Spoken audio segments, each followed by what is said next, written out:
প্রথমত যেটা বলতে চাই, এনসিপি একটা নতুন দল, স্বাভাবিকভাবেই অভিজ্ঞতার অভাব রয়েছে। আমি এনসিপির সাথে সরাসরি ইন কম্প্যারিজনে যাচ্ছি না বিএনপির নির্বাচনী ইশতেহারে, বাট জামাত একটা পুরনো সংগঠন এবং এই তিন দলের মধ্যে সবচেয়ে পুরনো সংগঠন হচ্ছে বাংলাদেশ জাতীয়তাবাদী দল বিএনপি।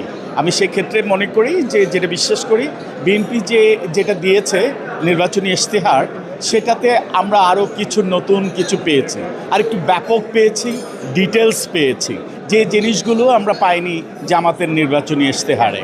আমি আজকে রাতে যে পুরোটাই পড়ব, এখানে অ্যাট এ গ্যালান্স যেটা দেখেছি যে অনেক কিছুই বিএনপির নির্বাচনী ইশতেহারে ছিল যেটা জামাতে ছিল না। আবারও বলছি, এনসিপির সাথে এখনও আমি কম্প্যারিজনে যাচ্ছি না, কারণ এমপিসি যেমন ধরেন খাল খনন কর্মসূচি নিয়ে ছিল, যেটা জিয়াউর রহমানের সময় জিয়াউর রহমান খাল খনন কর্মসূচি ছিল। এখন আপনি যদি যান মফস্বল থেকে শুরু করে, বিশেষ করে আমরা একটা নদীমাতৃক দেশ, অনেকগুলো ছোট নদী কিন্তু ভরাট হয়ে গেছে। যে জিয়াউর রহমানের 1980তেই একটা ভিশন ছিল এই খাল খনন কর্মসূচিটাকে কন্টিনিউ করা, যেটা হয়েছে উনি বলে গিয়েছিলেন, শুরু করেছিলেন, পরবর্তীতে এটাকে কেউ কন্টিনিউ করেনি।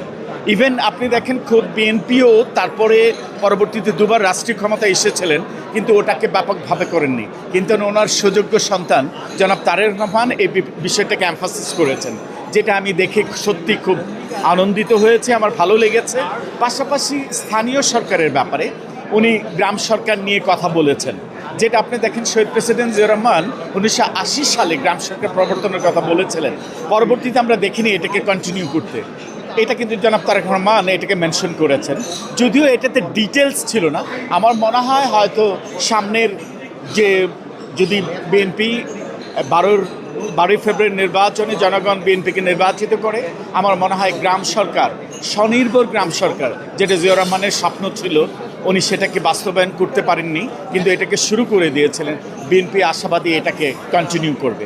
পাশাপাশি আইটির ক্ষেত্রে সুনির্দিষ্ট প্রস্তাবনা, ফ্যামিলি কার্ড সহ হেলথ কার্ড, কৃষক কার্ড, আরও অনেক কিছু আছে যেগুলো আমরা হয়তো জামাতের নির্বাচনী ইশতেহারে দেখতে পাইনি।